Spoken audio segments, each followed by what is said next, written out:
कोविड-19 यानी कि novel corona virus जो अब वैश्विक महामारी का अब रूप ले चुका है पूरे विश्व में, उसको लगातार यहाँ पर केंद्र और राज्य सरकार की तरफ से लगातार कड़े प्रयास किए जा रहे हैं। तो वहीं कुछ सामाजिक संगठन भी इस बात को गंभीरता से लेते हुए लगातार इसमें लोगों को सचेत कर रहे हैं कि कोरोना वायरस से बचें, सोशल डिस्टेंसिंग और क्वारंटीन को लगातार गंभीरता से अपनी तरफ से इस बात पर समर्थन करें और घरों से बाहर निकलने का प्रयत्न ना करें। इसी बात को लेकर हम यहाँ पर इस वक्त हालात का जायजा लेने के लिए हम यहाँ मौजूद हैं राजधानी देहरादून के फाउंटेन चौक पे, जहाँ पर आप इस वक्त मेरे पीछे देख सकते हैं कि किस तरह यहाँ पर जितने भी लोग यहाँ से गुजर रहे हैं उनकी गाड़ियों की यहाँ पर चेकिंग हो रही है। और यहाँ पर आप देख सकते हैं कि यहाँ पर ठीक मेरे सामने यहाँ पे अस्पताल प्रशासन से जुड़े हुए लोग भी हैं। तो वहाँ पर जब वो गुजर रहे हैं तो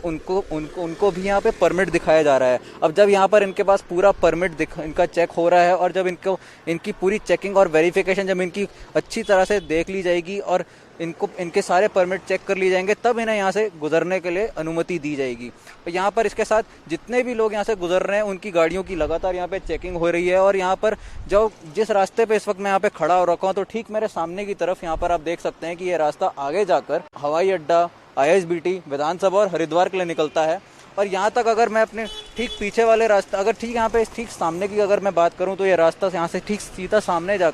सीधा जाकर आगे 6 नंबर पुलिया, जो आगे जाकर यहीं से एयरपोर्ट के लिए भी यहाँ से अलग से रास्ता निकलता है। और वही जाकर आगे रास्ता सहस्त्रधारा और देहरादून के बॉर्डर के लिए जो टिहरी का चेक पोस्ट है, वहाँ से भी आगे निकलता है। और यहाँ पर अगर हम देख सकते हैं कि जितनी भी गाड़ियाँ यहाँ से गुजर रखी हैं, तो प्रशासन यहाँ पर पूरी मुस्तैदी से काम कर रहा है। जितने भी पुलिसकर्मी हैं यहाँ से गुजरने वाली हर गाड़ी को चेक कर रहे हैं। और जो भी कोई एसेंशियल सर्विसेज वाले लोग हैं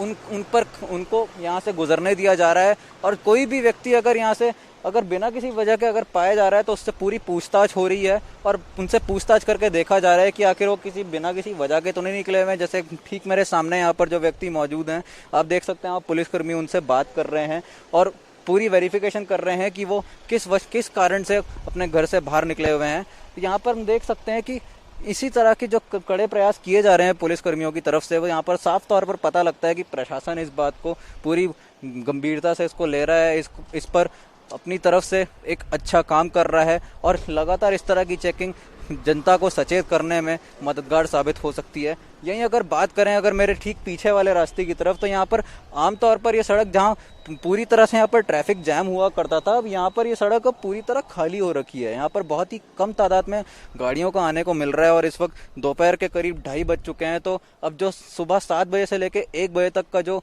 टाइम दिया गया था जनता को कि इस बीच वो घरों से बाहर निकलने की उन्हें कुछ हद तक छूट दी गई थी, तो उस बीच भी अब लोगों का कम आना जाना देखने को मिला है। वहीं अगर मेरे ठीक सामने वाली अगर रोड की अगर बात करें, तो ये रोड आगे जाकर बीजेपी यानी कि भाजपा के प्रदेश कार्यालय की तरफ भी जाती है। और यहाँ पर ये चौराहा आम दिनों में जो भरा होता था, अब यहाँ पूरी तरह खाली है। तो इससे साफ तौर पर पता लगता है कि अब लोग इसमें पूरी तरह से अपनी इस बात को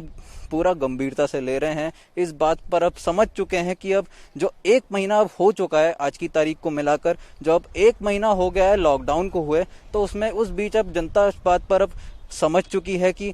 सोशल डिस्टेंसिंग का पालन करना है और क्वारंटीन को बहुत गंभीरता से लेना है, ताकि कोरोना वायरस की इस जंग में वो अपनी तरफ से पूरी तरह से भागीदार बने और लगातार सरकार को समर्थन करके कोरोना वायरस की इस कड़ी को तोड़ने में मदद कर सकें। अब यही देखना है कि जो इस तरह के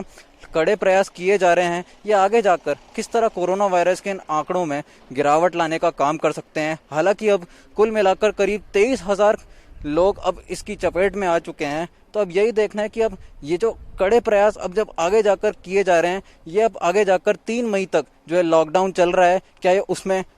आंकड़ों में गिरावट लाने में मददगार साबित होता है, या फिर ये तारीख आगे जाकर लॉकडाउन की ये तिथि जो है आगे और बढ़ाई जाती है या नहीं। देहरादून से कैमरा पर्सन गौरव पंत के साथ मानव डोभाल।